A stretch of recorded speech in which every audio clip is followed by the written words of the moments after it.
Hello ladies and gentlemen, and welcome back to my channel for another Hot Toys Secret Base figure preview video. Now before we begin, I do have to say a huge thank you to Ryan Kirkwood for going out in person and snapping these stunning high-res pics. Show Ryan some love in the comments below, cause without him, this series quite literally wouldn't be possible. If you are looking to pre-order the Grand Inquisitor, he is available with toyswonderland.com. Link for that is in the description below. They do have installment plans and a points-based reward system. Now, this one has me personally very excited. We will be addressing some of the controversy surrounding this particular look for the Grand Inquisitor throughout the course of the video. Now, he does come with a full array of hands, they are gloved, they're really nicely sculpted. They're well textured, they are of course just done in black. It looks like we're getting lightsaber gripping hands, open palm hands, as well as closed fists. I wouldn't be surprised if we also get Force hands, but we'll have to wait and see when this guy eventually releases. Now they are trying some new things technology-wise with the Grand Inquisitor. Again, more on that a little bit later. He does come with a hologram projector of Darth Vader, and this looks a little goofy. Yes, I can tell who it's supposed to be, but at the same time, it looks really toyetic. They've done a much better job with other characters in hologram format. I don't know why, this one just doesn't seem to work for me. Now, this is what I was talking about when I mentioned the technology aspect. He has not one, not two, but 3 different types of light-up effect. Now, I am using air quotes there because one of them isn't really a light-up. For the lightsaber, which, by the way, looks really cool, you get 2 versions. One with a USB cable so you can plug it in and power it up, and one that simply can't light up at all. You have swooshing blades and standard blades, but then when it comes to the chest LEDs, you've got button cell batteries, and for his belt, the weird UV reflective paint. So yeah, 3 different types of light up here, and only one of them I consider a win. Hot Toys, if you are using USB for the lightsaber, why not also use USB for his chest plate? It kind of just makes way more sense, at least in my opinion. The display base is the same old tried and true Star Wars rectangular style base. It's kind of what I expected here, and it absolutely works, no problems whatsoever with the base choice. However, I do have one problem, and it's the boots. They've used the pleather boots once again. Hot Toys, we know these flake, they buckle at the ankles, and quite frankly, they don't even really look that good. If you used a sculpted material and did a split cut design at the natural point where you have stitching anyway, I think it would look way better.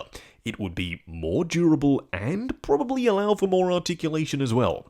I don't know why they're sticking with the pleather year after year after year after year, but here we are once again. A lot of people do have issues with their Han Solo and Grand Moff Tarkin. This guy could potentially have those issues as well, unless Hot Toys start using real leather. Now, it doesn't happen to everyone, but it's definitely something to be aware of. Now, his Imperial style pants are grey. They're all fabric, they're a little bit baggy for maximum range of motion, and they look really good. I like the weave of the fabric, there's some texture to them, they look visceral, they don't look just like smooth spandex. Yeah, they look fairly accurate to the show.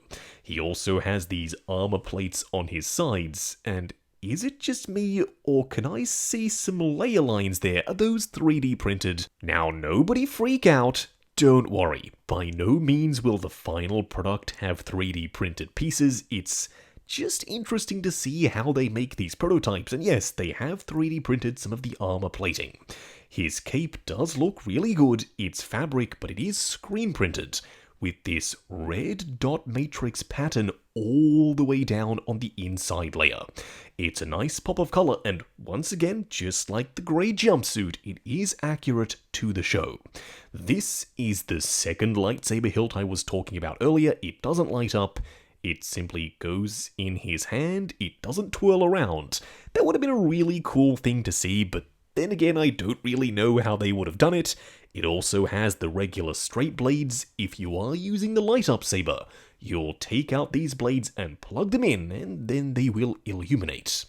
Unfortunately though, they are still that kind of pinkish red, rather than being that deep, rich, fiery Sith red that I've been hoping for a while. At first glance, this image might be rather unassuming. It's just a picture of the cape. We've seen it in a bunch of other shots, but oh no, look a little closer.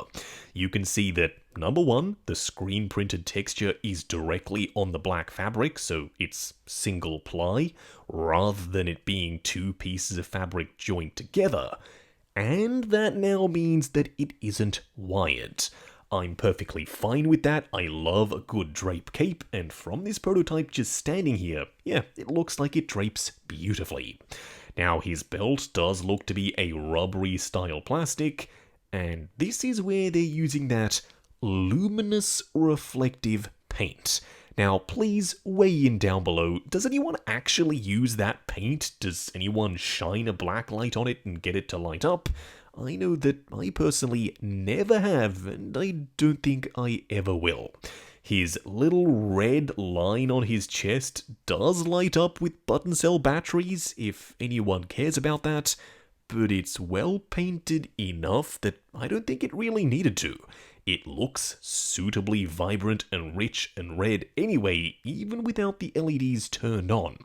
I also like his absolutely massive shoulder pads. Y'all know me, I'm all about different, unique, interesting designs, and yeah, you're looking at that right here. There's something very Grand Inquisitor specific. When you see that silhouette, you know exactly who that is. Now, his undershirt is done in this grey ribbed fabric. Notice I said fabric, because yes, it is real material. No pleather, no rubber, you can go crazy with the posing. He also has his Grand Inquisitor badge that was passed forever for a bit, then taken back by the Grand Inquisitor. Rather than being a separate piece, it does look fully sculpted and painted. At the very least, it's detailed really nicely. It's got this shiny metallic silver border, some red stripes, and the internal sections are painted in a deep, rich black. Now, we do have to talk about the head sculpt, and I already know not everyone's going to love it. I personally do. This isn't the same look for the Grand Inquisitor as Rebels, which is why people don't love it. Now, his head is a lot rounder. I don't know why every time we see a Clone Wars or Rebels character in live action on Disney+, the real-life version kind of looks way off from what we were expecting. Now, with that being said, does this guy still kind of evoke the spirit of the Grand Inquisitor? Yeah, absolutely. He's still an Utapowan, I think I said that correctly. He's got the lines on his head, he's got the markings, he's got the Sith eyes, and that pale skin. And it does look like the version from the show. I mean, Hot Toys' hands were tied. What were they supposed to do? They couldn't make it look like a completely different person. This is Rupert Friend, based off his appearance in Obi-Wan Kenobi. The likeness is on point, and I was kind of worried that the skin texture wouldn't look good in person, but it really does. You can see a ton of detail there, there are layers to the paint applications, you've got these red tears kind of running down underneath his eyeballs. Yeah, overall, as I said, I'm really happy. But immediately, a lot of people didn't love this, and at the same time, I get it. It's not the Grand Inquisitor that you were expecting, but it is the Grand Inquisitor in live action.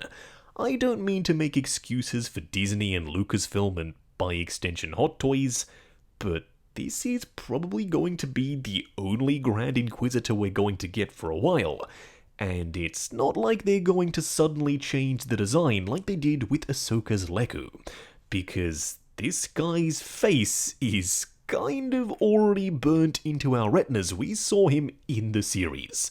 Overall though, I'm really happy. The only major complaint is that they're still using button cell batteries and his boots are pleather. Everything else, yeah, ticks a lot of my boxes.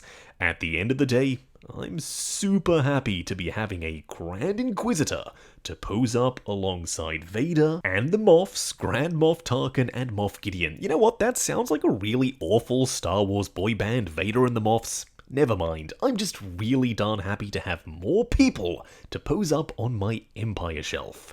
Now, if you're looking to get this guy, he is available for pre-order from toyswonderland.com.